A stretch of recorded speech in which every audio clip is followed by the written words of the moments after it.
మాట్లాడుతున్నారు. లైవ్ లో చూద్దాం. అధికార దుర్వినియోగం,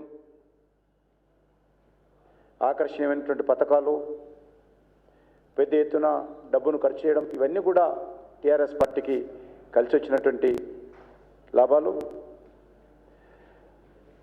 బీజేపీ, టీడీపీ ప్రజలకు వాస్తవ విషయాలు తెలియజేసి వాళ్ళని చైతన్యం చేయడంలో మేము విఫలమయ్యాము. దాని కారణంగా కూడా మాకు అనుకున్నటువంటి ఫలితాలు రాలేదు.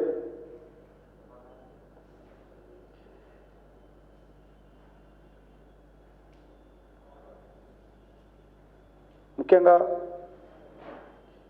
ఈ యొక్క ఎన్నికల్లో టీఆర్ఎస్ పార్టీ, ఎంఐఎం పార్టీ పక్కన పెట్టినట్లయితే మిత్రపక్షాలుగా 4 సీట్లతో బీజేపీ మరి ఈరోజు 3వ స్థానంలో ఉంది. ఖచ్చితంగా గెలుపు ఓటములతో నిమిత్తం లేకుండా మేము రానున్న రోజుల్లో హైదరాబాద్ అభివృద్ధి కోసము, తెలంగాణ అభివృద్ధి కోసము మరి ఈ ప్రభుత్వంతో మరి సహకరించడానికి సిద్ధంగా ఉన్నాము. ఈ ఓటమితో కుంగిపోయేటువంటి ప్రసక్తి లేదు. గతంలో మాకు 2009లో జరిగినటువంటి ఎన్నికల్లో 150 సీట్లు పోటీ చేసి 5 సీట్లు గెలిచాం. ఈ సంవత్సరము 65 సీట్లు పోటీ చేసి 4 సీట్లు మాత్రమే గెలవడం జరిగింది.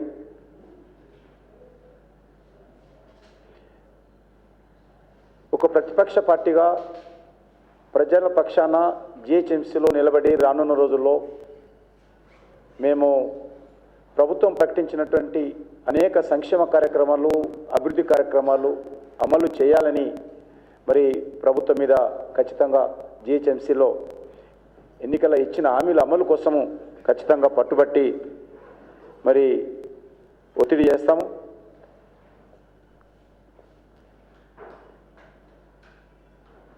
కేంద్ర ప్రభుత్వం కూడా సహాయము హైదరాబాద్కు రాబట్టడంలో కూడా మా పార్టీ తరఫున మేము ఇతోధికంగా కృషి చేస్తాము.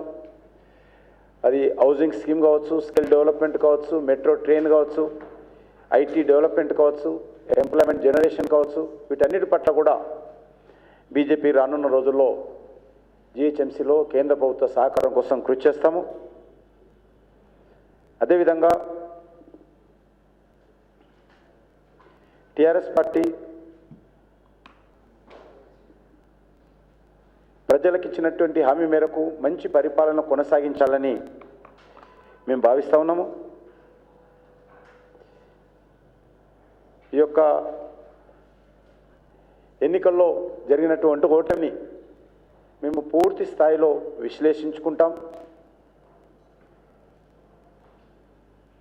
ఏ ఎన్నికలైనా, ఏ రాజకీయ పార్టీకి గెలుపైనా ఓటమైనా దాన్ని విశ్లేషణ చేసుకొని రానున్న రోజుల్లో మరింత మంచి ఫలితాలు రాబట్టుకునేటువంటి ప్రయత్నం చేయాలి. తప్పకుండా భారతీయ జనతా పార్టీ ఆ ప్రయత్నం చేస్తుంది.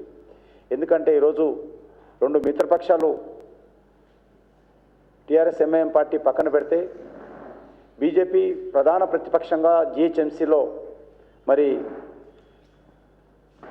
3వ స్థానంలో వచ్చాం. కాబట్టి తప్పకుండా ఆ పాత్ర మేము పోషిస్తామని ఈ సందర్భంగా మనవి చేసుకుంటూ,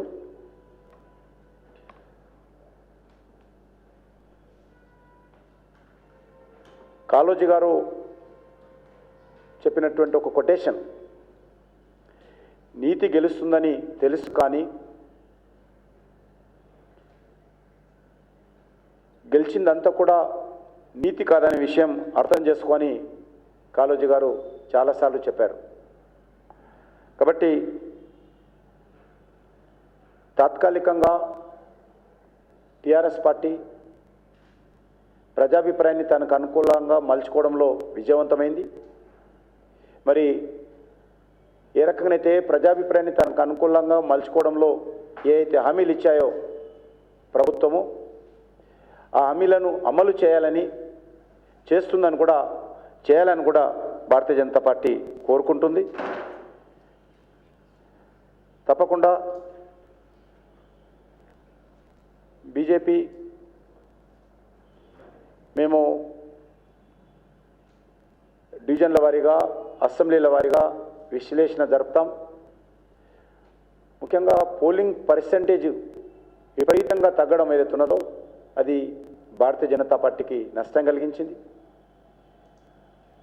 ఇంత తక్కువ శాతం పోలింగ్ ఉంటుందని మేము అనుకోలేదు. కాబట్టి దాని కారణం కూడా కొంత నష్టం జరిగిందని చెప్పి మేము భావిస్తూ ఉన్నాం.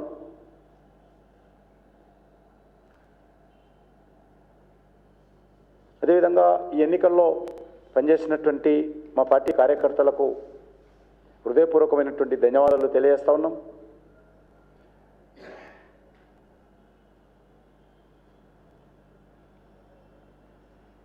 ఈ నలుగురు అభ్యర్థులు ఎవరైతే భారతీయ జనతా పార్టీ తరఫున గెలిచారో వాళ్ళ నేతృత్వంలో జిహెచ్ఎంసీలో ఒక నిర్మాణాత్మకమైనటువంటి ప్రతిపక్షంగా భారతీయ జనతా పార్టీ మేము పోషిస్తాము.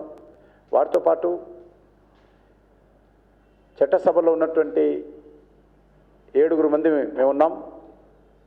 7 కూడా మరి ఈ హైదరాబాద్ నగర అభివృద్ధి కోసం రాష్ట్ర ప్రభుత్వంతో సహకరిస్తాము. రాష్ట్ర ప్రభుత్వం జిహెచ్ఎంసీ పరిధిలో ఇచ్చినటువంటి హామీలు అమలు చేస్తే సహకరిస్తాము. అమలు చేయకపోతే ప్రభుత్వం మీద ఒత్తిడి చేసి మరి రానున్న రోజుల్లో ప్రజల పక్షాన నిలబడతామని ఈ సందర్భంగా మనవి చేస్తా ఉన్నాను. మరిన్ని అప్డేట్స్ చూసే ముందు బులెటిన్లో షార్ట్ బ్రేక్.